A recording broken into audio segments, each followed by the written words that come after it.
Hi everybody, Teresa Maskery here.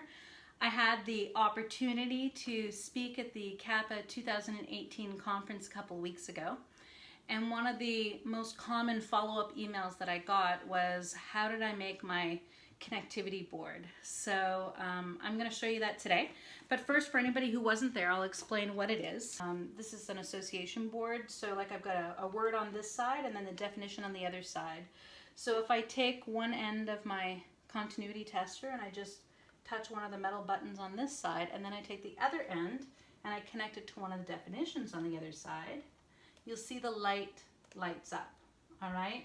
Now, if I get the question wrong and I go to the incorrect answer, the pen doesn't light up. It only lights up when we're at the correct answer.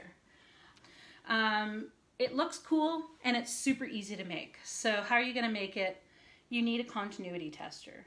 You should be able to get them at your hardware store. I wasn't able to find one, so I ordered mine on Amazon. Next, you're going to need some wire leads. You can usually get these in packs of 10, but you only need 5 for each board. They should have alligator clips on the other end, unless you're really good at soldering. But I find the alligator clips are really handy so that you can move your cards around and use that one board for lots of different topics, because we can just switch the cards on. Next, you're going to need some tacks. So just like the regular tacks that you would use on like your bulletin board, you can get them really cheap anywhere. Make sure that they're nickel, they're not brass, because brass won't conduct the electricity very well. And then the last thing you're going to need is some sort of board. So these are lawn signs that I had made at Vistaprints. So I had this design made up. I like the lawn signs because they're a really durable plastic, and I knew I was going to be traveling with these. But you could use just like a foam board or like a cardboard, like a firm cardboard. That would work too.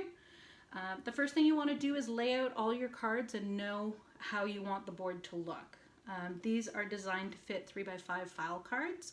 So these are all just file cards that I printed in my printer. But you could just use regular paper and handwrite if you wanted. You could really do any kind of sizing you needed for that. I just wanted it to be really simple for me. But the layout is important because it's going to determine where you put your pins. All right. So on my template here, I have different spots where you can put your buttons. But on the question side, it's always the center one. So I'm just going to put that pin in there. But then on the answer side, if I'm just doing an association, then I'm just going to put it in the center one in each square here. But if I'm doing the true or false, I'm going to pick the top and the bottom. And if I'm doing a multiple choice, then I'm going to do all of the buttons down the side. Now you'll see when you put the pin in, it sticks out the other end here. There's a little bit sticking out. And that's where you're going to put your wire lead. So we're going to take one of the alligator clips and we're going to clip it to the end of the pin there.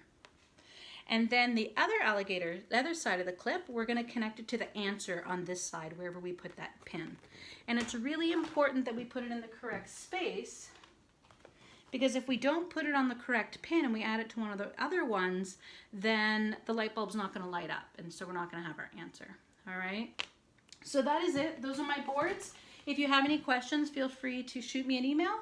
Otherwise, happy teaching.